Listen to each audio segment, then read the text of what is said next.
욥기 21장 1절에서 16절입니다.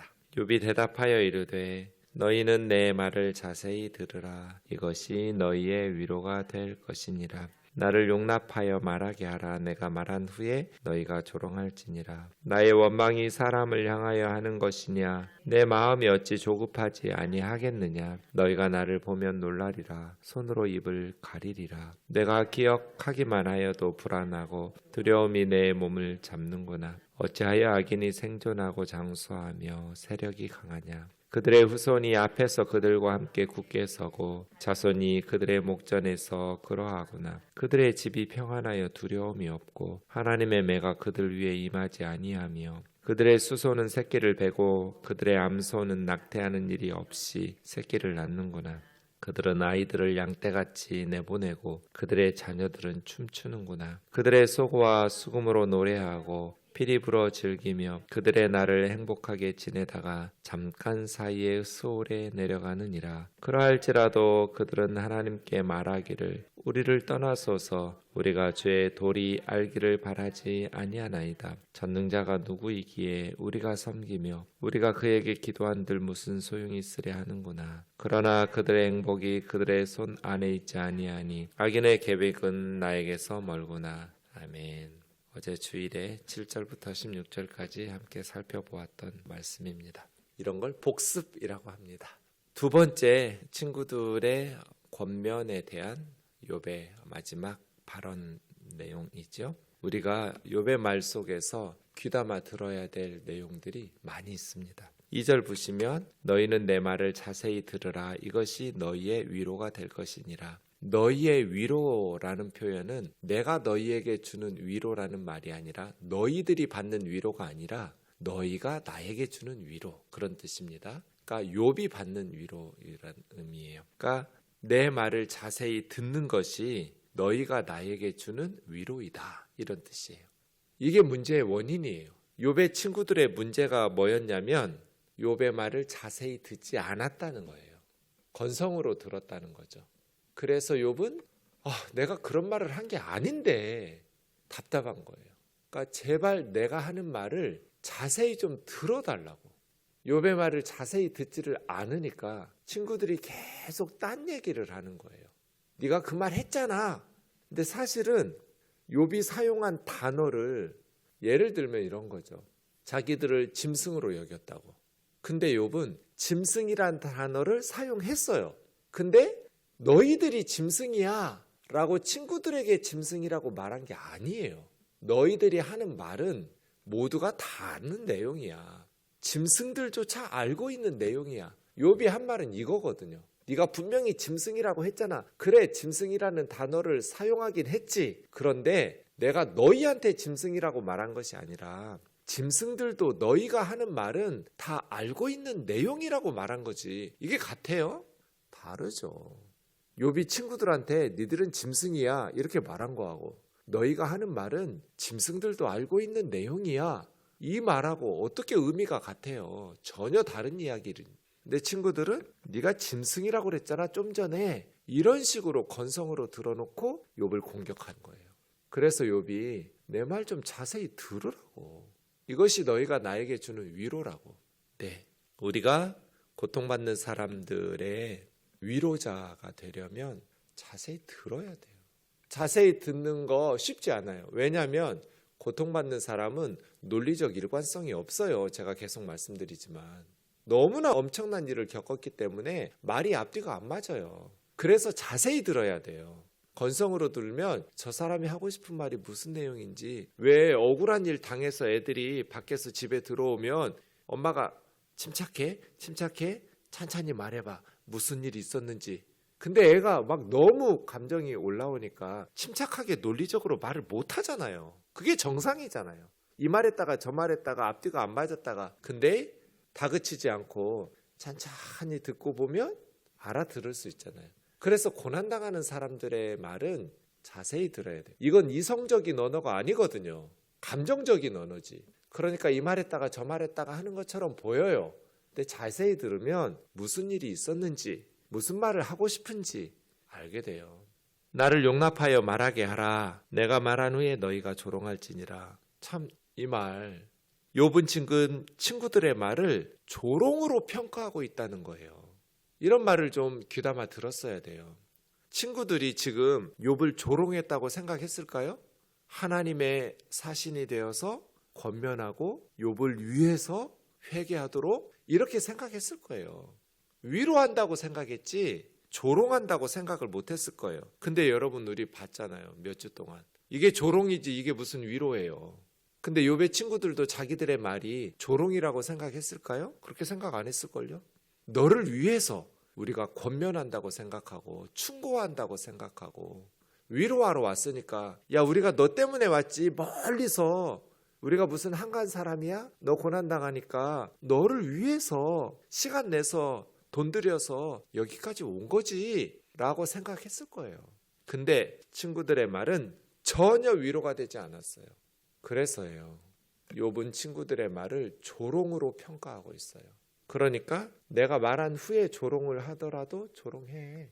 친구들의 입장에서는 그 말들이 더 기분이 상하고 진짜 기껏해서 와줬더니 뭐 우리가 너를 조롱했다고? 이렇게 억울해하고 기분 나빠할 수도 있어요. 근데 이게 조롱이지 뭐예요.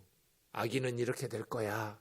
이게 겁박하고 협박하는 거지. 이게 무슨 위로예요. 무슨 위로를 이런 식으로 해요.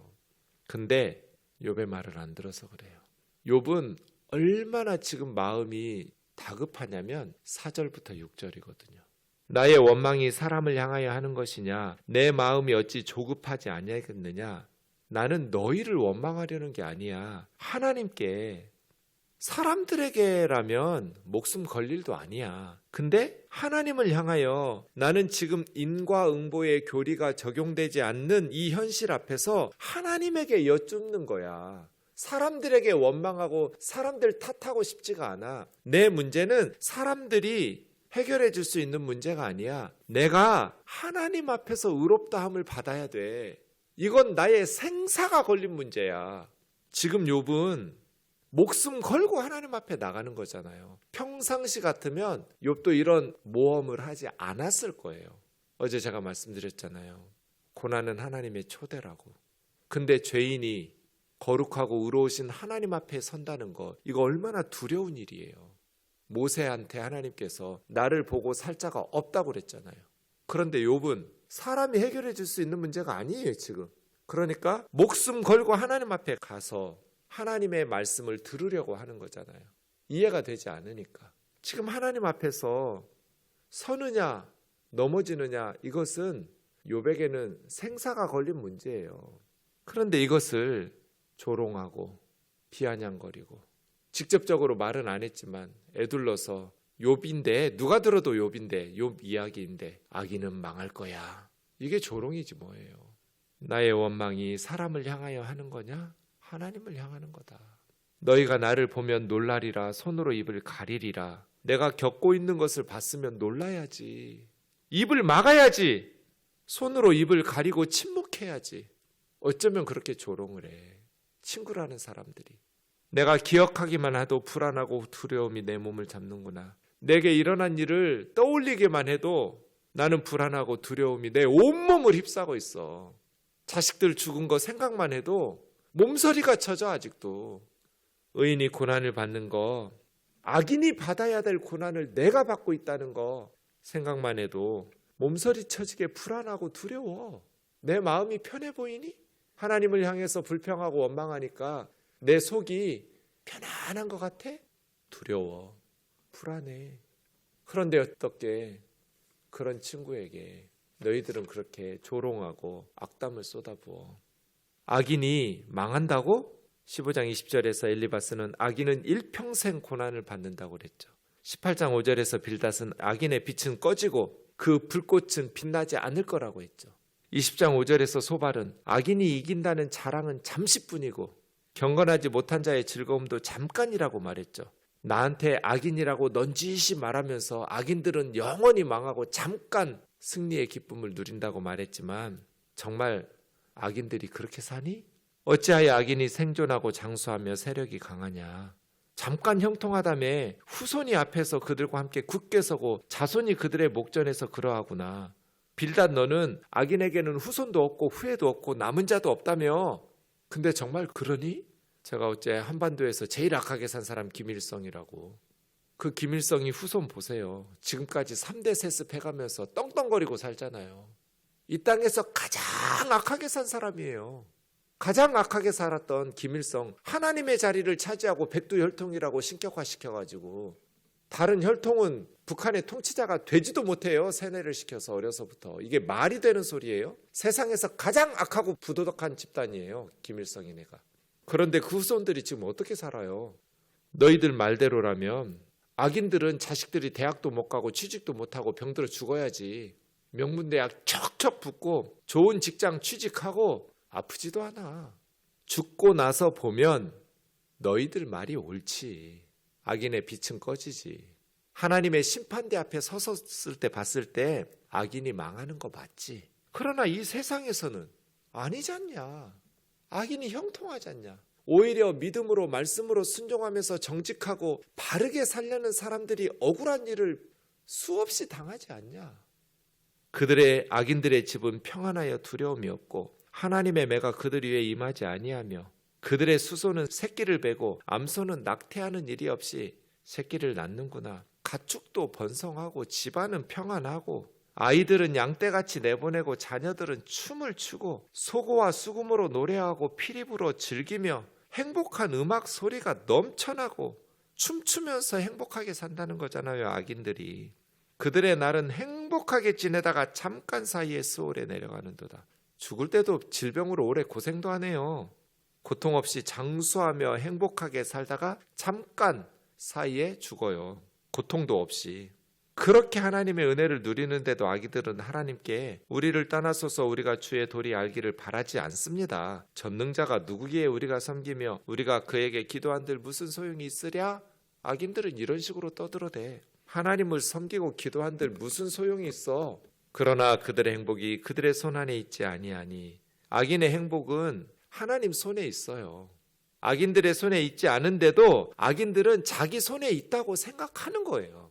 자기들의 행복이 자기들이 똑똑하고 자기들이 손으로 수고해서 누린다고 생각해요. 남의 거 다 빼앗고 갈대아 사람들, 스바 사람들, 욥의 거 다 빼앗아 가서 누리면서 정말 하나님의 손에 이 모든 걸 누린다고 그렇게 생각하면 그런 짓 하겠어요? 근데 자기들 손으로 이루었다고 생각해요. 누가 그러니까 힘 없이 살래? 강한 것이 최고야. 우리도 고생해서 목숨 걸고 싸워서 뺏어왔어. 악인들 그렇게 생각해요. 그래서 악인들이 못된 짓 하니까 마음은 괴로울 거야. 그건 저의 착각이었어요. 아, 그래도 목사인데 이런 못된 짓 할 때 양심의 가책이 있어서 괴롭겠지? 안 괴롭더라고요. 진짜 악하고 못된 짓을 하는데 그렇게 생각을 안 해요. 얼마나 이기적으로 생각하는지 전혀 자기 잘못이 없다고 생각해요. 자기가 하나님의 종이라고 생각해요. 예수님 죽이던 유대 종교 지도자들이 온갖 불법으로 예수님을 십자가에서 죽였는데 대제사장들이 유대 종교 지도자들이 바리새인들이 서기관들이 양심의 가책을 느끼면서 죄 없는 예수를 우리가 억울하게 로마의 반역자로 정치범으로 몰아서 되도 않는 말 가이사 외에는 우리에게 왕이 없나이다. 하나님은 그러면 뭐예요? 이스라엘의 왕이 가이사예요? 카이사르예요? 이런 하나님에 대한 반역을 해가면서 온갖 쇼 해가면서 풀어주려고 하는 유월절 특사로 내보내려고 하는 빌라도 총독을 억지로 협박해가면서 십자가에 예수님을 죽였으니까 양심의 가책을 느끼고 괴로워했을까요? 일도 괴로워하지 않았을 거예요. 왜? 자기들의 손으로 자기들의 지혜로 예수를 죽였다고. 그게 하나님의 종들이 해야 될 일이라고 생각했을걸요. 하나님을 위해서라고. 악인들의 행복이 하나님 손에 있다고 생각 안 해요. 자기들 손으로 정당하게 이루었다고 생각하죠. 악인의 계획은 나에게서 멀구나. 욥은 악인들과 생각이 달랐어요. 악인들의 형통이 부러워서 말하는 것도 아니에요. 다만 너희들이 하는 말, 너희들의 논리, 악인들은 하나님의 징벌을 받는다고 말하는 너희들의 그 말이 과연 옳으냐는 거예요. 그래서 내가 이렇게 고생당하고 엄청난 재앙을 받았으니 내가 그렇게 세상에서 가장 악인인 것처럼 몰아붙이는 너희들의 논리가 과연 옳으냐 라고 말하는 거죠. 틀린 말이 하나도 없어요. 욥의 말에. 내일 본문도 보시겠지만 악인들은 좀처럼 벌을 받지 않아요. 악인들이 마땅히 받아야 될 재앙이 악인들에 잘 내리지 않아요. 왜요? 세상에서 힘과 권력을 가지고 있으니까. 수단 방법 가리지 않고 힘과 권력을 획득해서 온갖 악한 짓을 해가면서까지 자기들 뜻대로 살아가니까. 기도하겠습니다. 사랑하는 하나님 아버지, 언뜻 보면 세상은 의로우신 하나님께서 다스리는가에 대한 의문을 가질 만큼 악인들이 오랜 시간 후손 대대로 형통합니다. 일본의 앞잡이가 되어서 나라를 팔아먹었던 친일파들의 후손이 지금도 떵떵거리고 부귀 영화를 누립니다. 나라를 구해보겠다고 전 재산을 갖다 바치고 독립운동을 했던 독립운동가들의 후예들이 대부분 지금도 비참하게 살아갑니다.